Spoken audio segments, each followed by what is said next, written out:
estudiando una serie titulada Israel, la higuera y los últimos días. Esta es la cuarta conferencia. De veras se los digo con todo mi corazón. Busquen las primeras tres. La tercera la acabo de dar en el segundo servicio, pero es una serie importantísima que nos dice qué está pasando en el Medio Oriente, el futuro de Israel, la iglesia e Israel, en qué tiempo realmente nos encontramos, porque hay una desinformación impresionante en los medios de comunicación y en las redes sociales. Así que mi pueblo pereció porque le faltó conocimiento, dice el Señor.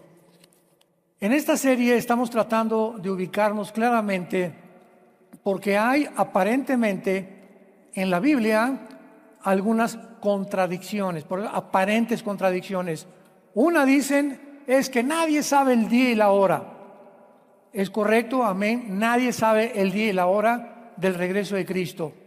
Pero por otro lado, la Biblia también nos dice que sí sabemos las señales de los tiempos en que podemos vivir.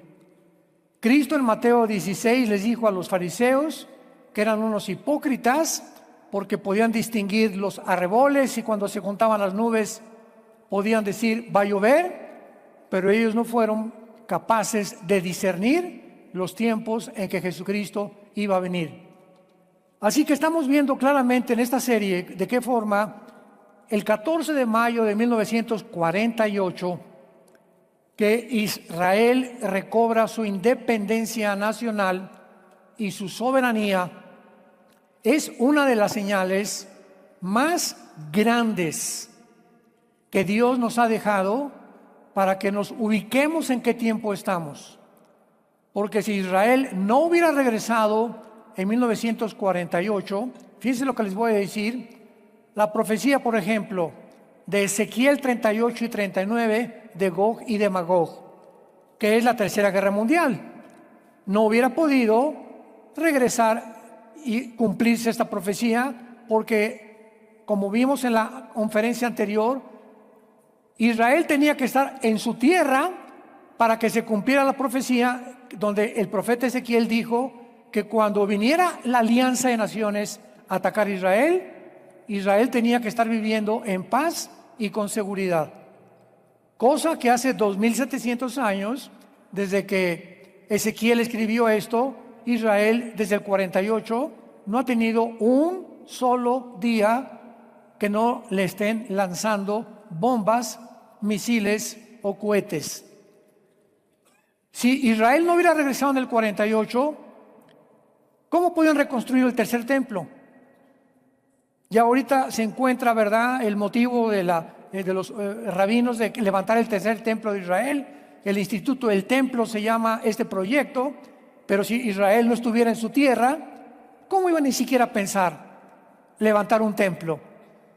En tercer lugar, si Israel no hubiera regresado en el 48, ¿a quién iba a perseguir el anticristo? Todo Apocalipsis, la persecución del anticristo contra los judíos y contra nosotros, los que se salven durante la tribulación.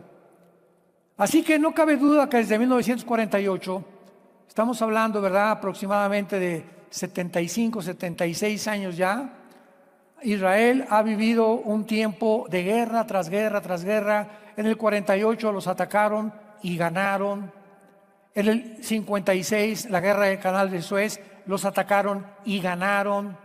En el 67, 5 naciones árabes, Jordania, Egipto, Siria, Irak y Libia, los atacaron. Cuando en las probabilidades estaban casi al 50-1, pudieron de una forma milagrosa ganarles. En el 73, la guerra de Yom Kippur, los volvieron a atacar, volvieron a ganar. En el 73, 74, 75, cuando Yasser Arafat, discípulo de Husseini, un hombre que en el tiempo de los nazis se une con Hitler para acabar con los judíos. Hitler pierde la Segunda Guerra Mundial. Husseini, un egipcio, continúa en los 50 levantando y entrenando guerrilleros, grupos terroristas, para tratar de terminar lo que Hitler no pudo terminar. El exterminio de los judíos y de la nación de Israel, donde estamos oyendo esta última semana. Ya no nos vamos más atrás, esta última semana. Israel, de una forma milagrosa, acaba de acabar con Yahya Sinwar, el director principal y líder del grupo terrorista Hamas. Cuando hace un mes, el presidente de Estados Unidos y Kamala Harris, que es la candidata ahorita a la presidencia de parte de los demócratas, le advirtieron a Netanyahu: no vayas a Rafah, que es la ciudad, el sur de Gaza, y donde el Mossad, que es el servicio de inteligencia de Israel, sabía que ahí se encontraban los principales líderes de Hamas, los que el 7 de octubre del año pasado, 2023, entraron y mataron a más de 1,200 civiles y se llevaron a más de 250 de rehenes, que eran como 100 rehenes todavía, niños, jóvenes, adultos y de la cuarta edad, en manos de este grupo de terroristas. Hace 2 días acaban con este hombre en Rafah. No hizo caso Netanyahu ni Estados Unidos. El presidente Macron de Francia es que ya no le manden más armamento a Israel. Vamos a embargar las armas a Israel. Si Netanyahu hubiera hecho caso de esto, nunca hubieran encontrado a Yahya Sinwar, el presidente y el líder del grupo terrorista de Hamas. Ahora ya Hamas parece que está completamente extinguido. Antier, más de 600 terroristas de Hamas se hincaron y se rindieron a Israel. Ya no queremos pelear con ustedes. Dice en México: no le saques. Y ahora la guerra es al norte con Hezbollah, y lo mismo están: no entren por favor a Hezbollah porque quieren entrar con tropas. Hezbollah es un grupo terrorista también financiado por Rusia y por Qatar, que son las 2 naciones principalmente que financian a más de 7 grupos terroristas. Y están diciendo, ¿verdad?, es que si Israel entra al Líbano va a haber personas civiles muertas, etcétera, etcétera, cese al fuego. Y si ellos no entran a eliminar a Hezbollah, Israel tiene una obligación, como cualquier presidente, dictador o rey de cualquier nación de la historia de su nación. El presidente, el líder de una nación, tiene que proteger al pueblo. ¿De acuerdo? Y cuando somos atacados por una nación, imaginémonos que Guatemala nos comienza a lanzar misiles. ¿Vamos a cruzarnos de brazos? Y que Guatemala se meta y que se lleve de Quintana Roo a más de 500, 600 personas de rehenes. ¿Nos vamos a quedar cruzados de brazos? El gobierno de México no sería gobierno.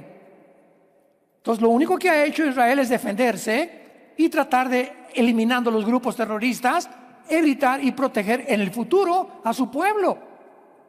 Que no vuelva a suceder lo que pasó el 7 de octubre y lo que ha pasado ya hace 73, 72 años, que todos los días bombas y bombas y bombas y cohetes y cohetes, misiles. Ya estuvo suave, ¿no? Ahora sí nos vamos de veras contra ustedes. Y todo esto está completamente desvirtuado por los medios masivos de comunicación, las redes sociales, que están completamente y son antisemitas. Escuchen esto: la mayor parte de los gobiernos del mundo son antisemitas. Las naciones de Occidente, principalmente Europa y el continente americano, la mayoría son antisemitas, apoyando todas casi la Agenda 2030, que tiene como principal, en su punto más importante, la ideología de género. Busca y googlea Agenda 2030 y vas a encontrar nunca la palabra sexo. Fíjense a dónde estamos yendo, síganme con mucho cuidado. Vas a encontrar la palabra género. Suprimieron la palabra sexo. Y qué interesante a la luz de la Biblia, que todo este desarrollo y planeación de las naciones con el 2030 estén enfocadas principalmente en atacar la familia, en procurar que los hombres ya no se casen con mujeres, ni las mujeres con hombres. en tratar de confundir a los niños de tal manera que el niño ya no se sienta macho ni la niña se sienta hembra.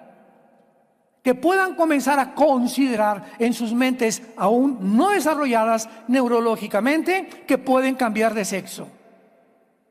Y que se les comience a ofrecer, como en Canadá, operaciones de transgénero quirúrgicas sin la intervención de los padres. ¿Por qué ese ataque a la familia, al matrimonio y a confundirnos de nuestra identidad? La Biblia lo dice claramente. Si podemos considerar que estamos rodeados de un mundo invisible de tinieblas por el príncipe de las tinieblas, el padre de las mentiras, entonces el principal enemigo para el Satanás desde el principio de la creación, Génesis 3:15, la profecía a la mujer, de tu semilla herirás en la cabeza a la semilla de la mujer, y tú herirás a la semilla de la mujer en el talón.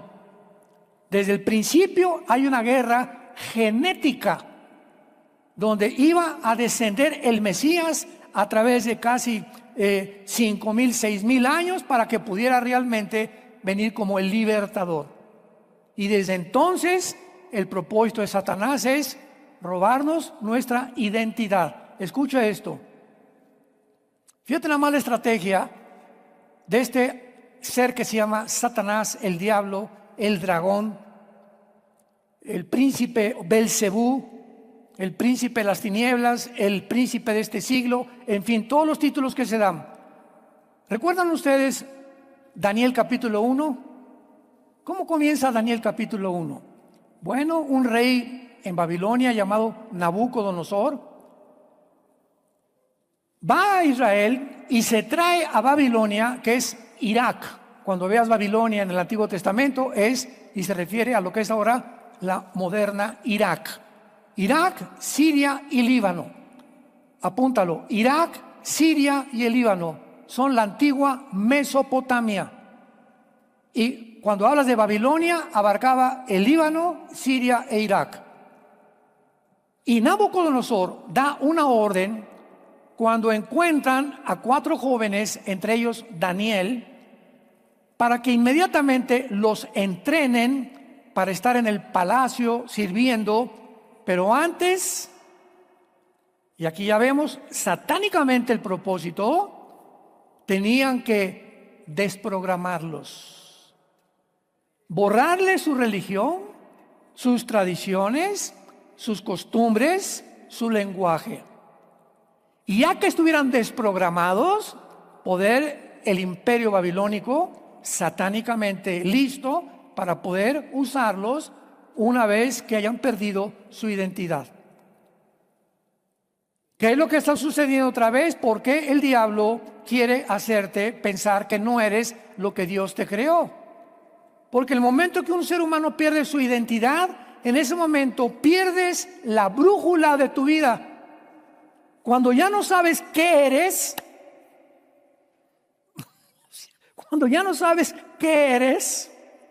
si eres hombre o si eres mujer, en ese momento tu identidad está completamente confundida y ya no tienes una guía en tu vida para guiarte, porque cuando se pierde la identidad del género, se pierde todo.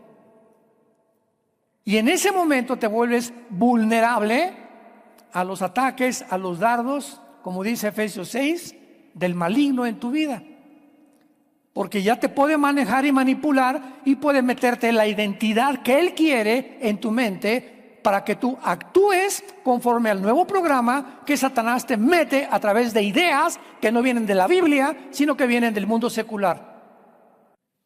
Y cuando la humanidad crece y las sociedades crecen y se desarrollan bajo este programa, es cuando sabemos que es una generación de psicópatas.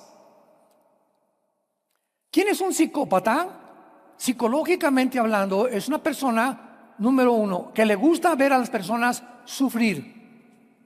Por ejemplo, los nazis eran psicópatas porque les gustaba a la gente sufrir. El grupo de Hamas llegaron a los kibbutz de Israel el pasado 7 de octubre del 2023 y entraron, y a los niños de 5 o 6 meses entraron a atacar, no a soldados. No dirigieron su ataque a soldados israelíes, dirigieron su ataque a civiles. Y comenzaron con los niños de 5 o 6 meses de nacido a meterlos en un horno enfrente de los papás, en sus casas en microondas. A las mujeres abrirles con un cuchillo el vientre. A los papás sacarle los ojos enfrente de la mamá. Después cortarle las manos. Si las atrocidades que ellos hicieron no se consideran de psicópatas, no sé qué otra palabra o adjetivo calificativo se les pueda denominar. Y no solamente eso, sino que ahora el mundo entero, ¿verdad? En lugar de vamos a orar por los rehenes, por el amor de Dios, el día que secuestran a tu hija, a tu hijo, a tu bebé de 6 meses, ¿qué harías, verdad? Oren, por favor. No, el mundo dijo que liberen a Hamás. O sea, estamos en un mundo donde ya la gente ha perdido la brújula. Cuando llegan los estudiantes de la Universidad de Columbia, de Yale, de Princeton, de Oxford en Inglaterra, a desfilar en las calles, desde el mar hasta el río, ¿verdad? Libertad al mundo, a los palestinos, es cuando dices tú, ¿cómo pueden estudiantes se supone con un nivel académico para que estés en Harvard o en Columbia o en Boston o en Yale, pues tener una característica importante que es la inteligencia? No cualquiera estudia en estas universidades, pero ¿a qué grado están completamente tan desarticulados mentalmente, sin ninguna brújula, donde por un lado son muy inteligentes en cuanto a las materias y al conocimiento y a la filosofía, pero el otro lado de su cerebro está completamente desconectado de la realidad? ¿Es posible que haya seres humanos así? ¿Que haya personas como Hitler? Una mente impresionante, de sabiduría, de conocimiento, de inteligencia. La red de inteligencia que hizo en Europa Occidental fue impresionante, y en Oriental también. Y la red que tenía en todo lo que él desarrolló, como los sistemas de servicio secreto por Himmler, impresionante. Pero ese hombre, al mismo tiempo que tenía un conocimiento y una sabiduría diabólica. Entonces vemos que hay personas que son muy, muy inteligentes, pero son completamente brutas, completamente incapaces de concebir el mundo como es el mundo. Y es cuando una persona, en el libro de Oseas, dice el profeta, son tortas no volteadas. O sea, yo agarro una hamburguesa y la pones a freír, para que me entiendan, y le fríes la mitad de la hamburguesa y la sacas sin que la voltees, y la otra mitad se fría también. Entonces, cuando me la sirves, por el amor de Dios, la volteo y digo, oye, está bien cocida aquí, pero por este lado está cruda. Bueno, este fue un ejemplo que usó el Espíritu Santo para definir a muchos seres humanos. Son muy inteligentes y muy capaces, pero están crudos. Por ejemplo, en su casa, ¿cómo tratan a la esposa? ¿Cómo tratan a los hijos? Son adúlteros, borrachos, parranderos y jugadores, pero son presidentes de la compañía, y son presidentes de un país, y son diputados, y son senadores, y en su familia son completamente un asco. En cuestiones espirituales, de valores, de ética y de moral, están reprobadísimos. No conciben realmente el mundo como el mundo es. Y esta es una realidad que tenemos que luchar para evitarla, porque, vuelvo a repetir, el mundo ahora está lleno de antisemitas. Inclusive hay cristianos que se dicen cristianos y están en contra de Israel porque no entienden. Este es el propósito de esta serie. Yo preparé esta serie hace 6 años, tal vez, sin saber que íbamos a llegar a este punto donde tenía que comunicarle esto. Yo estuve guardando mis hojas y guardando, investigando, etcétera, etcétera, hasta que hace 4 o 5 meses me dijo el Señor, es la hora de compartir esto al mundo. Esta información es para este momento preciso en que estamos viviendo. Vemos nosotros también que también se inventaron falsas doctrinas con todo este movimiento de mentiras que hay en las redes sociales, etcétera, etcétera. que hicieron creer a los cristianos que Israel ya había sido desplazado por Dios y que la iglesia había tomado su lugar. Se llama la teología herética del reemplazo. No, ya Dios no tiene que ver nada con Israel, ellos pecaron, los abandonaron, la iglesia ahora es el Israel de Dios, la iglesia ahora es la que se va a levantar. Y aunque hay cierta verdad en esto, no es una verdad completa, porque siempre una mentira con un poquito de verdad surte mejor ejemplo. Cuando las tinieblas tienen un poquito de luz, surte un mejor ejemplo. Entonces se comenzó a enseñar esto, ¿verdad? Y reemplazaron a Israel. Y las promesas de Abraham, que es incondicional a Israel, no la tomaron en cuenta. Borraron de la Biblia Romanos 9, 10 y 11, 3 capítulos del libro de Romanos, que es Romanos es la constitución de la iglesia cristiana, porque están las principales doctrinas esenciales de la palabra de Dios. Esos 3 capítulos los dedica el Espíritu Santo a enseñarnos que no nos envanezcamos por el hecho que Israel haya caído, sino que recobremos realmente nuestra mente y sepamos que Dios no ha olvidado a Israel. Y que así como cayeron, poderoso es Dios para volverlos a levantar. Entonces, ¿de dónde sacan tantas barbaridades? Y están llenando las redes sociales de eso. Entonces, todo esto es importantísimo para que podamos entender, ¿verdad? Aún peor, ¿verdad? Comenzaron a usar más tarde doctrinas demoníacas como justificaciones teológicas para llevar algunos actos más terribles de la historia, como las cruzadas por el Vaticano, la Inquisición y el nazismo, con el Holocausto, con más de 6 millones de asesinados. Llegó un momento en que la iglesia romana dijo: no, es que aquí tenemos que matar a los musulmanes, y ¿verdad? Hicieron las cruzadas, mataron a miles de musulmanes. Vino la Inquisición, el que no acepte que Roma salva y el que no acepte que a través de Roma es la salvación, córtenle el cuello, judíos y cristianos evangélicos. Famoso Torquemada de España, que dirigió la Inquisición. Sin embargo, la Biblia, ¿verdad?, es clara. Una vez que ocurrió el primer evento de los últimos tiempos, el renacimiento de Israel, el segundo evento es el rapto de la iglesia. Y el diablo está tan consciente de eso, que así como ha tratado de manchar y de distorsionar, ¿verdad?, y de sacar completamente de su contexto el programa de Dios en la Biblia de Israel, ahora lo está haciendo con la iglesia. Y en los últimos meses me he encontrado opiniones y personas que me han dicho que el rapto, escuchen, ni siquiera existe en la Biblia.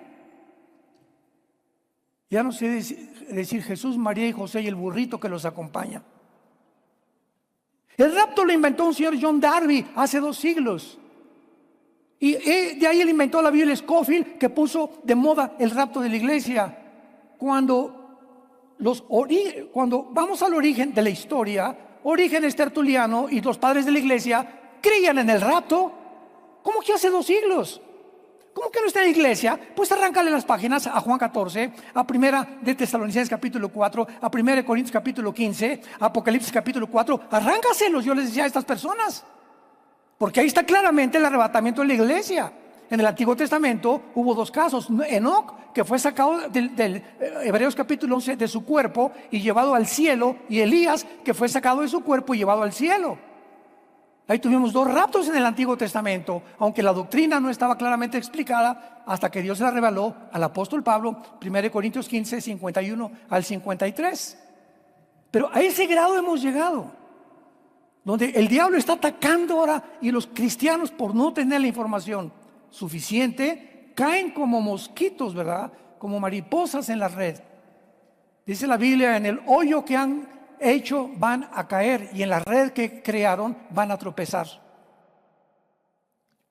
De hecho, ¿verdad?, nadie podía saber quién sería la última generación si Israel no hubiera regresado a su tierra.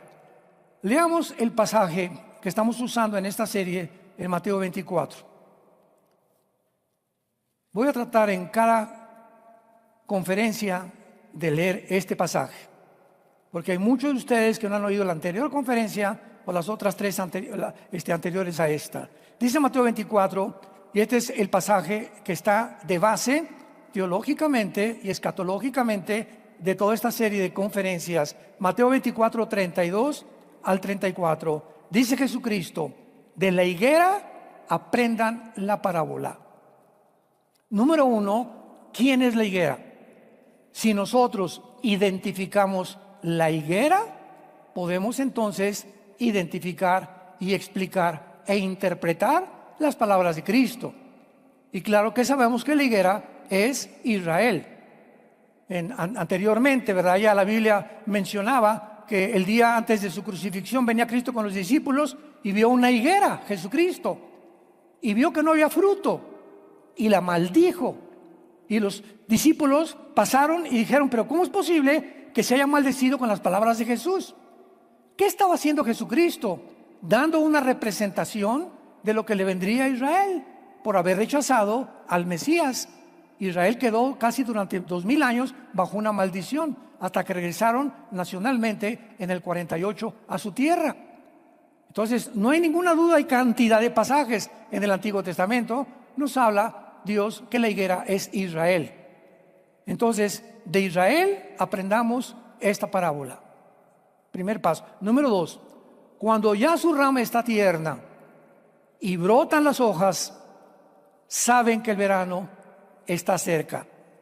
Así también ustedes, cuando vean todas estas cosas, conozcan que está cerca a las puertas.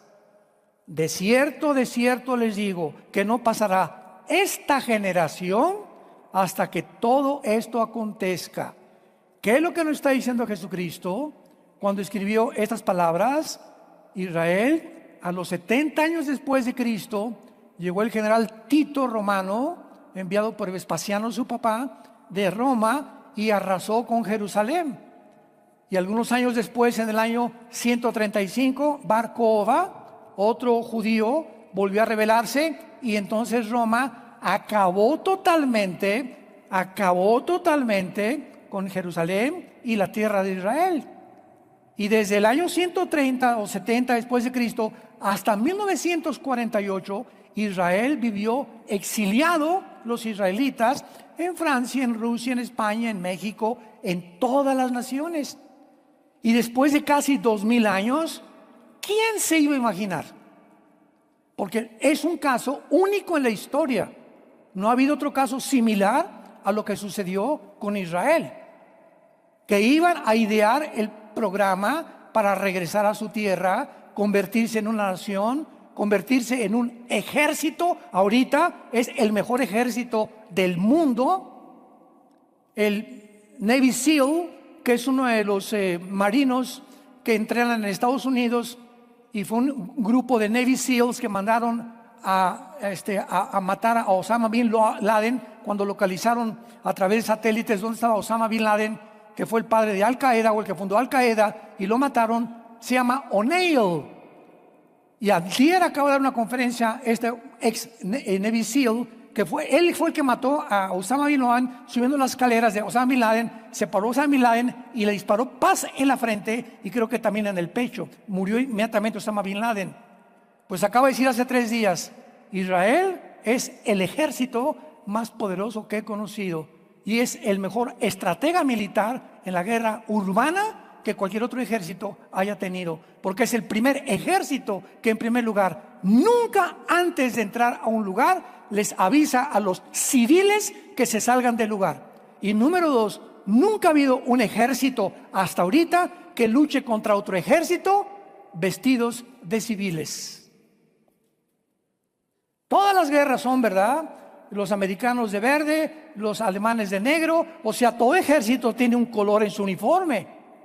Pero aquí Israel se enfrenta con un ejército de guerrilleros urbanos en una ciudad donde entras y no sabes el que está con un saco, con un suéter, si debajo trae un R-15 o una AK-47. Entonces es el primer ejército en la historia que le enseña al mundo cómo pelear en una ciudad.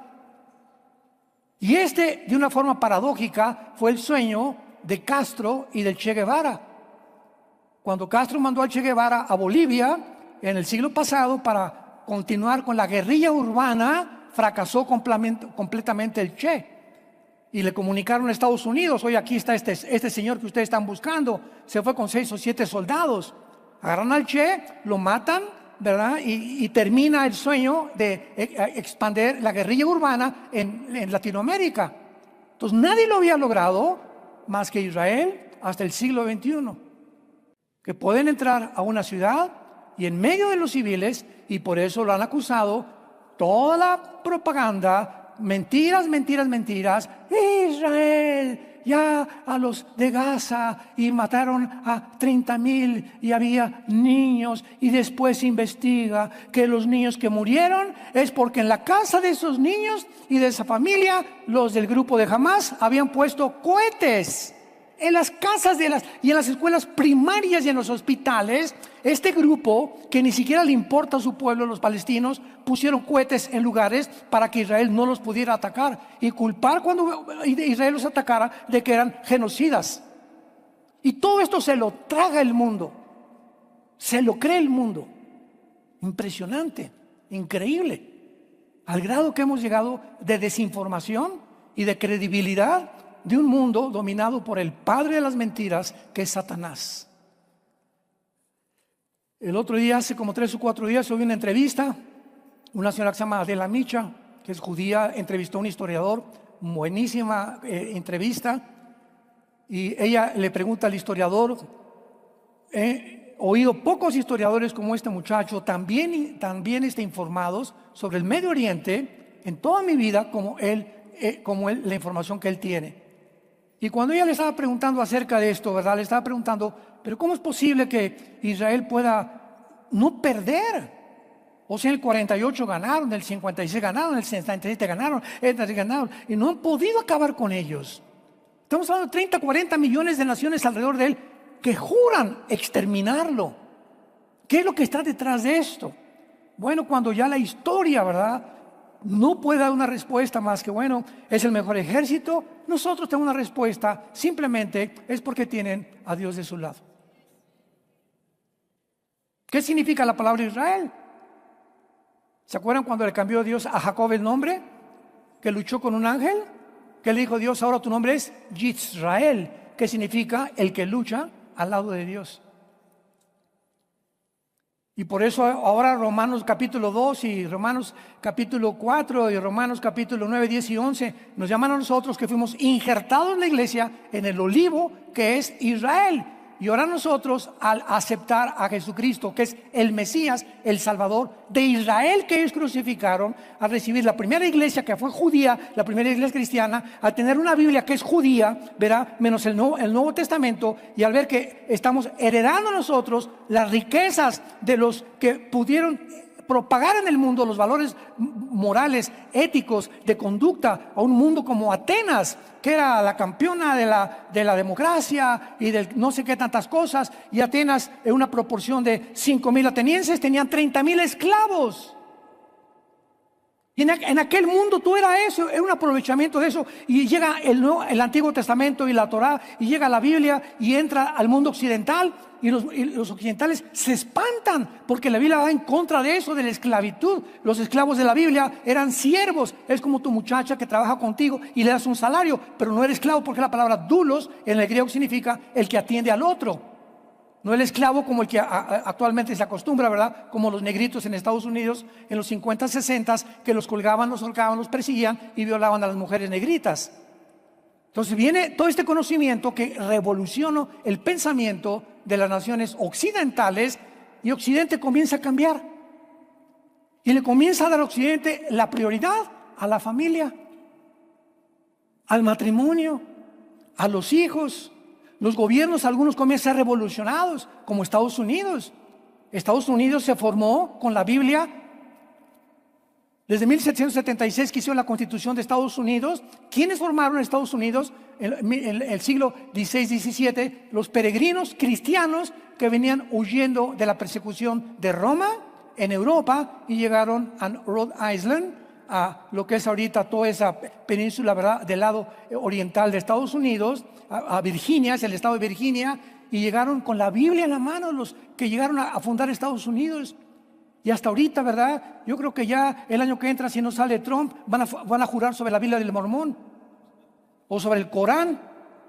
Hasta ahorita la Biblia es el libro que basa todo, pero vienen administraciones enemigas al cristianismo, como la que se encuentra actualmente en Estados Unidos, y atacar y a difundir la ideología de género, confundir a los niños, confundir que tú no eres hombre, no eres mujer, y robar nuestra identidad, y a través de los gobiernos debilitar al pueblo para que el pueblo crea todo lo que se nos dice. El primer experimento que hicieron en este siglo fue en la pandemia. Increíble a lo que llegamos. La desinformación, el mundo de mentiras en que estamos viviendo. Ahora veamos claramente que Israel en el 48 no fue un accidente.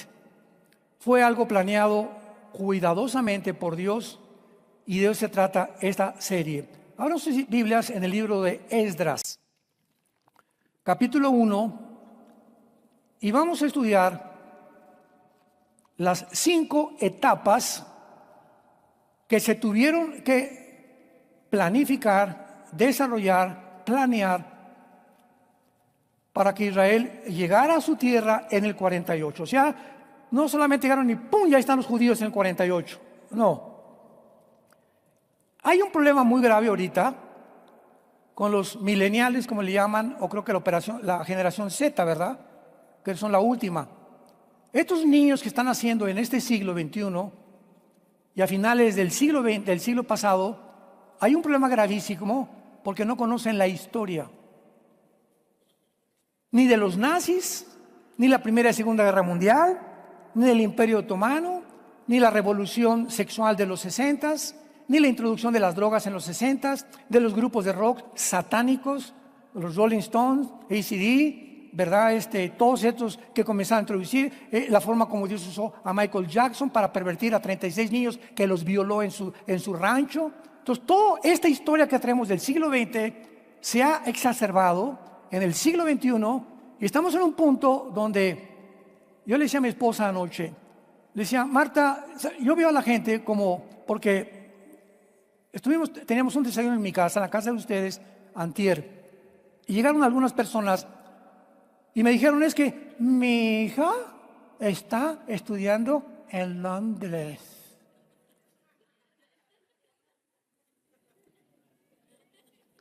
Pirrulis.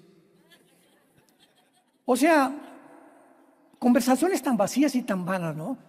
Y le dije a mi esposa: oye, ¿no le has platicado aquí a la mamá, a tu amiga, que supone que es cristiana la mamá, que Londres se encuentra ahorita en manos completamente de los musulmanes radicales?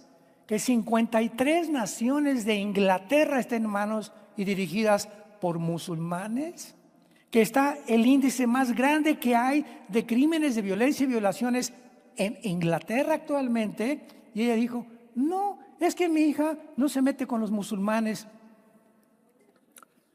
Le dije: mire, señora, el mundo está así, cada quien nos metemos en una burbuja, y lo podemos hacer, ¿verdad?, donde yo me puedo ir a un rancho y olvidarme de lo que está pasando en el mundo. No hay ningún problema, ni lo que pasa en México, ni por aquí, por allá. Pero cuando nos metemos en una burbuja y vivimos en medio de un caos, de un tsunami, de vientos que están soplando tan fuerte, y pues a mí no me importa lo que esté pasando, yo estoy aquí en mi mundo. Ese es el mundo que Cristo vino a rompernos y decirnos: es que ustedes ya no viven para ustedes, vivamos para los demás.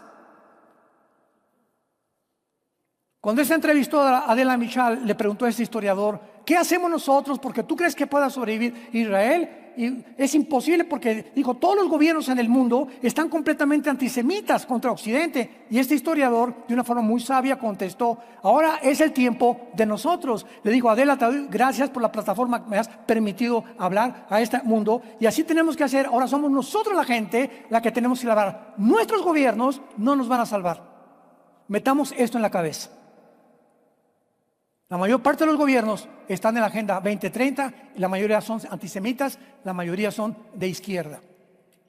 No esperes nada de ningún gobierno, ni de Estados Unidos, ni de México, ni de Inglaterra, de ningún lado. Ahora, el pueblo tiene que despertar.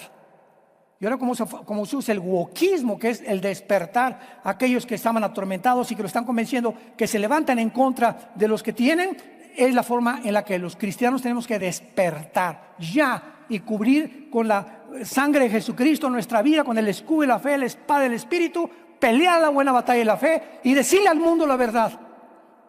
A tus amigos, a tus familiares, tal vez en tu oficina, en tu bufete jurídico, en tu consultorio médico, en tu taller de carpintería, la que vende tamales, la que vende tortas. Tenemos que compartir este mensaje al mundo, el amor de Dios en la cruz. Que se arrepientan, viene el tsunami contra el mundo, viene una tempestad tremenda contra el mundo y los cristianos están dormidos. Y es hora, porque nuestra salvación está mucho más cerca que desde el día que nosotros pudimos creer. En el libro de Esdras, en la primera etapa de la restauración de Israel, en la primera etapa, Dios levanta a un hombre llamado Teodoro Herzl, el primer congreso sionista en la ciudad de Basel, Suiza, en el siglo XIX. Ahí levanta Dios a un hombre llamado Teodoro Herzl, y él es el primer judío que comienza Dios a usar en su mente, a despertar en su mente, porque Dios dice en la Biblia: mis ojos buscan hombres y mujeres que se pongan en el camino, en el atajo para vivir para los demás. Dios está buscando a alguien que ame a México y ore por México con pasión, con su corazón. Que si no podemos cambiar el gobierno, que por lo menos tengamos la gracia de seguir predicando este mensaje de salvación en la gracia en Jesucristo. Dios está buscando hombres y mujeres, Dios está buscando, no nos puede forzar a nadie. Entonces este hombre amaba a Israel, tenemos que regresar. Él leyó la Torá y dijo: aquí hay profecías que tenemos que regresar. Y aquí tenemos el primer principio de la Biblia. Cuando Dios va a hacer algo, usa al gobierno y usa a la iglesia. Cuando el gobierno no responde, entonces la iglesia toma la facultad de orar por el principado satánico que está sobre ese gobierno, como en el Antiguo Testamento, sobre Grecia, sobre los medos persas, etcétera, etcétera. Y la iglesia tiene la facultad de cambiar las cosas. El poder de la oración. No se puede cambiar nada en el mundo. Repito, los gobiernos, no esperes nada de ningún gobierno, porque no hay ningún gobierno perfecto. Como decía Winston Churchill, la democracia es de los mejorcitos, pero no es el mejor. ¿Por qué? Porque somos humanos. O sea, ¿qué humano puede inventar, desarrollar una ideología de gobierno que funcione? Hasta ahorita ninguno ha funcionado. Ahorita tenemos pocos gobernantes como el de El Salvador, ¿verdad? De Bukele, Milei en Argentina, que están haciendo cambios radicales en sus gobiernos y que tenemos que orar por ellos. Pero son contados con los dedos de la mano. En Panamá tal vez, en Paraguay tal vez, ¿verdad? En Hungría es un valiente, el primer ministro de Hungría también. Aquí no va a entrar ningún musulmán radical, aquí se va a respetar la Biblia, etcétera, etcétera. Son contados de la mano ya, de las casi 200 naciones que están poblando el mundo actualmente. Y en Esdras encontramos este principio. En el primer año de Ciro, rey de Persia, para que se cumpliera la palabra de Jehová. Vean ustedes cómo para que se cumpla la palabra, Dios actúa. Pero el que no conoce la palabra de Dios no puede hacer que se cumpla la palabra de Dios. Para que se cumpliera la palabra de Dios, despertó Jehová el espíritu de Ciro, rey de Persia, que es actualmente Irán. Y Ciro no era cristiano. Entonces Dios despierta el espíritu de un gobernante. ¿Y qué hizo el rey de Persia? Hizo pregonar por escrito por todo el reino, diciendo: así ha dicho Ciro, rey de Persia: Jehová, el Dios de los cielos, me ha dado todos los reinos de la tierra y me ha mandado que edifique casa en Jerusalén, que está en Judá. Dios quería levantar ya a su casa, su templo, su ciudad de Jerusalén, y comenzó con un gobierno. Y una vez que despertó al gobierno, se fue entonces ahora con su pueblo. versículo 4 y 5. Versículo 5. Entonces se levantaron los jefes de las casas paternas de Judá y Benjamín, los sacerdotes y levitas, todos aquellos cuyo espíritu había despertado Dios para subir a edificar la casa de Jehová, la cual está en Jerusalén. Dios tuvo primero que despertar a Teodoro Herzl, y al mismo tiempo despertó el espíritu en Inglaterra. Y cuando Teodoro Herzl hizo la primera propuesta al gobierno de Inglaterra, que era justo que Israel regresara a su tierra, se hizo lo que se conoce como la Declaración Balfour, que quedó pendiente desde casi 1920 hasta que finalmente hicieron caso, y ya en el 45, ¿verdad?, permitió en la Liga de Naciones que Israel regresara a su tierra. Pero en la primera etapa, Dios siempre prepara hombres y mujeres. ¿Se acuerdan en el libro de Santiago, la oración del justo puede mucho? Elías oró y 3 años y medio no llovió. Y él era un hombre sujeto a pasiones, igual que tú, igual que yo. No tenemos la mínima idea del poder que Dios ha puesto en nuestras vidas cuando somos hombres y mujeres de oración.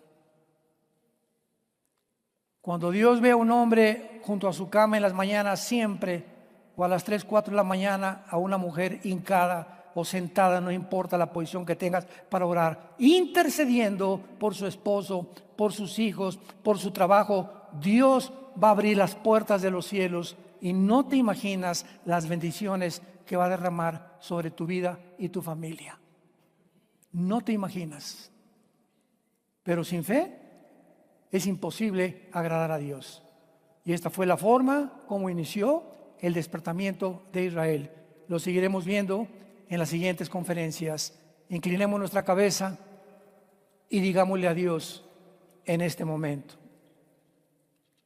Bendito sea el Dios y Padre de Jesucristo nuestro Señor, que nos ha hecho renacer para una esperanza viva por medio de Jesucristo entre los muertos, para que vivamos una vida diferente a los demás.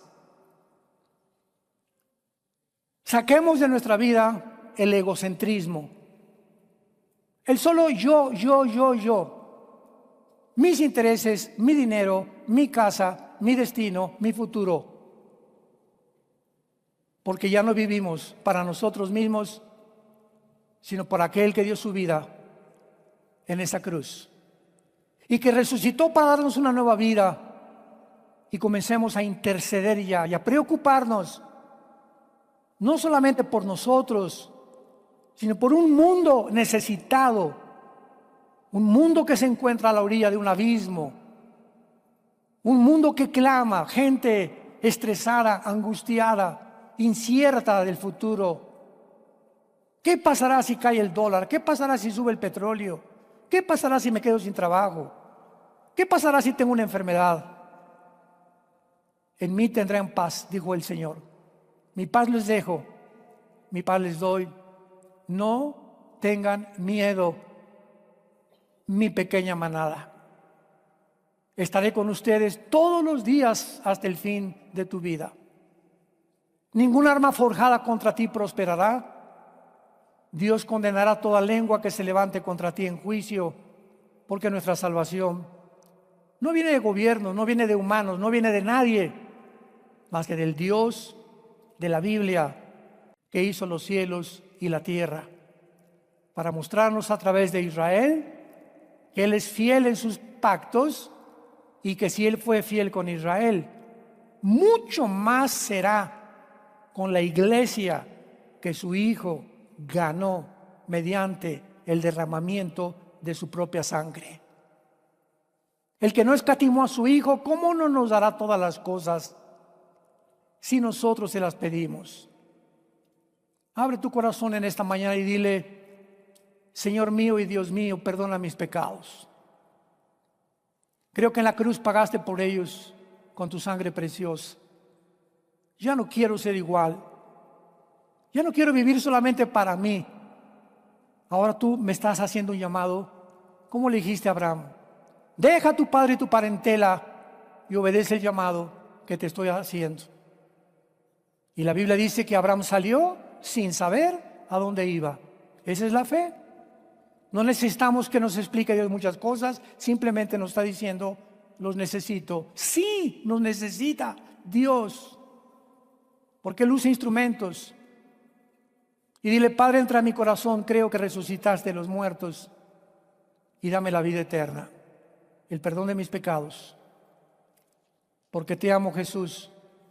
Te quiero seguir y darte gracias por tan grande salvación. Amén. Los cielos pasarán y la tierra permanecerá. Los cielos pasarán y mis palabras irán a través de todo el mundo. Es la promesa de Dios para que mi palabra permanezca en los corazones de todos ustedes que Dios nos ha llamado. Y nuestra oración es que ustedes permanezcan firmes en la esperanza hasta el fin en la que Dios nos ha llamado. Y que tengan esa paz que sobrepasa todo entendimiento y más que nunca. Y no te olvides, hoy tal vez, de hablarle a alguien de lo que hizo Jesucristo en tu vida. Porque el Espíritu Santo nos fue dado para que seamos testigos. Hechos 1:8. No para que te encierres y tengas amigos y amigas y familiares y nunca les hables de Cristo. Se podría dudar que tienes a Cristo. Porque el Espíritu que Dios nos ha dado no es un espíritu de cobardía. Es un espíritu para ir en contra de la marea. Por eso nos dicen muchos que somos como salmones. Porque el salmón es el único pez que nada en contra de la corriente. ¿Tú vas con la corriente o vas en contra de la corriente? Ahí examínate de qué lado estás. Que tengan mucha paz.